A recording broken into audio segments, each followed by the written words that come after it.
To information is power. और जैसे कि आप लोग जानते हैं अभी सेकेंड सेमेस्टर और फोर्थ सेमेस्टर का एग्ज़ाम डेट दे दिए हैं नोटिस। मतलब आपका सेकेंड सेमेस्टर वालों का जुलाई में और फोर्थ सेम वालों का अगस्त में होने वाला एग्ज़ाम। तो आज हम आप लोगों के लिए लेके आए हैं कौन सा सेकेंड सेमेस्टर का इंग्लिश ऑनर्स का पेपर। जी हाँ फ्रेंड्स, ये प्रीवियस ईयर का 2022 का इंग्लिश ऑनर्स का सेकेंड सेमेस्टर का पेपर है, कोर 3 का। तो चलिए डिस्कस करते हैं इस क्वेश्चन को कि कैसे आएगा। जैसे हम आपको हर वीडियो में बताते रहते हैं कि जो पैटर्न होता है, इसका पैटर्न हमेशा क्या है, 14 मार्क्स का लॉन्ग क्वेश्चन आएगा और 6 मार्क का शॉर्ट टाइप्स क्वेश्चन आएगा। ठीक है, तो जो सेक्शन ए में आते हैं जितने सारे क्वेश्चन, सेक्शन ए आपका 14 मार्क्स का कंटेंट करता है और सेक्शन बी जो होता है वो आपका 6 मार्क होता है। तो चलिए फ्रेंड्स डिस्कस करते हैं पहला सेक्शन का पहला क्वेश्चन। तो आप जैसे पहले सेक्शन का फर्स्ट क्वेश्चन, यहाँ पे और एक चीज मैं बताने वाला हूँ। जैसे कि पहले क्या होता था ना, 2020 के ऑनवर्ड्स उधर वहाँ पे 21 में भी आया था कि जो राइटिंग है आपका, वहाँ पे कुछ स्पेसिफिक वर्ड्स रहते थे कि 300-500 वर्ड्स के अंदर आपको लिखना था। लेकिन यहाँ पे आप देख सकते हैं कि answer in their own words as far as practicable, मतलब आप जितना प्रैक्टिस किए होंगे उसी के अकॉर्डिंग आप यहाँ पे आंसर लिख पाएंगे, जिसे मैं हर वीडियो में बताता रहता हूँ।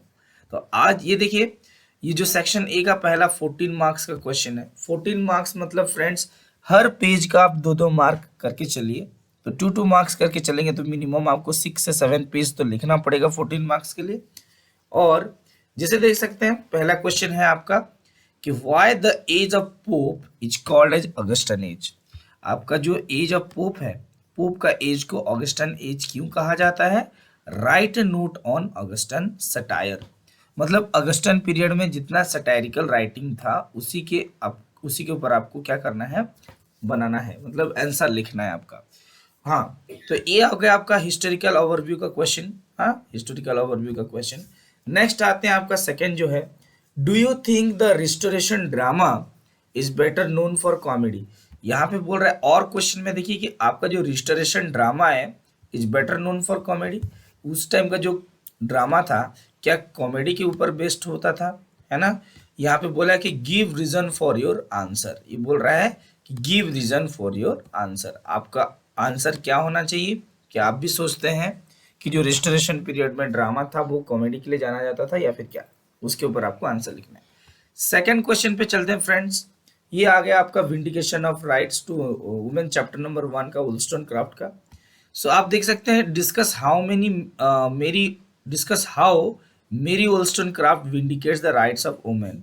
वो पूछ रहा है कि जो मेरी वुलस्टोनक्राफ्ट थे उन्होंने राइट्स ऑफ वुमेन के बारे में, है ना, वुमेन राइट्स के बारे में कैसे विंडिकेशन किए थे, रूसो के साथ जो फिलोसोफर हैं उनके साथ कैसे डिस्कशन किए थे, उनका क्वेश्चन क्या क्या था, सोसाइटी को क्या क्या क्वेश्चन पूछे थे, जैसे नॉलेज, विजडम और आपका रीजन के बारे में जो था 3 क्वेश्चन के ऊपर वो पूछे थे, उसके बारे में आपको लिखना है। ओनली चैप्टर 1 के बारे में डिस्कस करना है और उसको आपको लिखना है।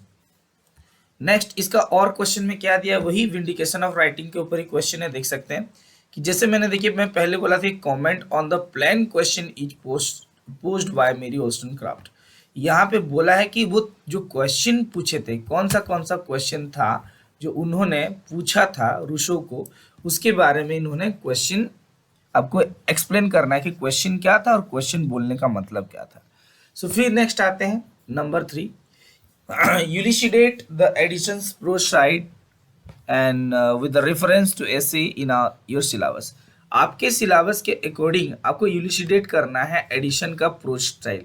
elucidate मतलब फ्रेंड्स आपको एक्सप्लेन करना है कि उनका लिखने का स्टाइल क्या था, वो कैसे जोसेफ एडिशन जो थे उनका प्रोज का जो रेफरेंस होता था, हाँ, कैसे आपका ऐसे के ऊपर, हाँ, ऐसे कैसे लिखते थे, हाँ, और प्रोच स्टाइल क्या था, क्या क्या यूज करते थे, है ना, उसी के ऊपर आपको एक्सप्लेन करके लिखना है।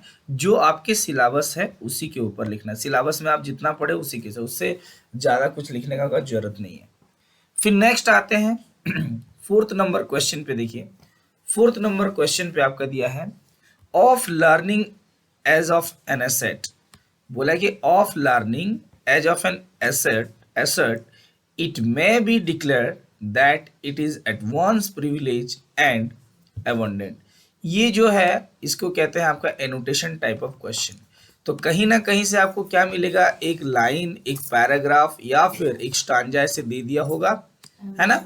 ये स्टांजा को आपको क्या करना है, इलाबोरेट करना है। एनोटेशन बोलते हैं फ्रेंड्स इसको, है ना।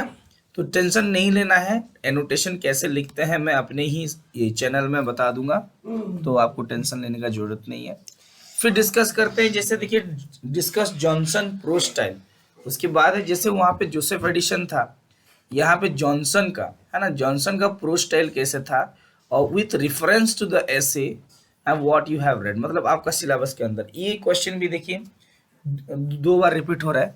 तो आप देखिए कि राइटर्स लोगों का प्रो स्टाइल और पोएट्री स्टाइल के ऊपर भी क्वेश्चन आ रहा है, तो आप इसको इसी प्रकार का प्रिपरेशन करें, क्योंकि ये पिछले साल ये सब क्वेश्चंस नहीं हुआ करता था, ये अभी अभी आपका यहाँ पे क्वेश्चन आया है। सो जैसे देख सकते हैं यहाँ पे एडिशन के बारे में भी प्रोज स्टाइल पूछा था, यहाँ पे जॉनसन का भी प्रोज स्टाइल लिखने के बारे में पूछा है। तो आपको हिस्टोरिकल ओवरव्यू फ्रेंड्स, जब भी कोई टॉपिक पढ़ रहे हैं बस समरी पढ़ के मत आइए, पूरा टेक्स्ट पढ़िए, उनका स्टाइल देखिए कैसे, स्टाइल इन द सेंस उनका लिखने का प्रोसीजर कैसा होता है, क्या होता है, उसके ऊपर फोकस करिए, तभी जाके आप अच्छे से कर पाएंगे। नेक्स्ट सेक्शन बी आप देख सकते हैं, mention the prominent theorist of enlightenment and there works. यहाँ पे बोला है कि एज ऑफ एनलाइटमेंट जो आपका है उसमें प्रोमिनेंट वर्क्स किस किस का, जो राइटर्स लोगों का था, जो थ्योरिस्ट लोगों का था, वो लोग क्या क्या किए हैं। ये सेक्शन बी है फ्रेंड्स, सेक्शन बी आपका 6 मार्क्स का क्वेश्चन होगा। नेक्स्ट हम आते हैं, what are the salient features of restoration heroic tragedy. ये बोला है कि आपका जो रेस्टोरेशन पे है ना, रेस्टोरेशन पीरियड पे आपका ये जो है हीरोइक ट्रेजेडी के ऊपर क्वेश्चन है कि कैसे ये बनता था, how they become restoration heroic tragedy. Okay, so salient features मतलब इंपॉर्टेंट फीचर्स के बारे में डिस्कस करना है। Next, what are the first principle refer by the Wollstonecraft? What are the first principle refer to by Wollstonecraft? मेरी Wollstonecraft का जो पहला प्रिंसिपल था वो क्या था, हाँ, what are जो थे वो प्रिंसिपल, उनके बोलने के मतलब से वुमेन के ऊपर क्या क्या लागू किया जाता है, क्या नहीं किया जाता है, उसके बारे में लिखने के लिए बोला गया था। उसके बाद फ्रेंड मेरी Wollstonecraft का points of disagreement of with Rousseau, जो जब रूसो ने उनके साथ डिस्कस किया है ना, इस चैप्टर में जब उन्होंने मेरी Wollstonecraft के साथ उन्होंने डिस्कस किया, कौन, रूसो, फिलोसोफर रूसो ने, तो उनका पॉइंट्स क्या था, Wollstonecraft का पॉइंट्स ऑफ डिसएग्रीमेंट क्या था, उसको बोल के कहा जाता है, उसके ऊपर आपको आंसर लिखना है। फिर उसके बाद नेक्स्ट क्वेश्चन आते हैं 7 नंबर पे, अकॉर्डिंग टू एडिशन, है ना। देखिए फिर से यहाँ पे बोल रहा है एडिशन के ऊपर क्वेश्चन है कि एडिशन ने, according to Addison what are the qualification of a good friend. ये देखिए आपका गुड फ्रेंड का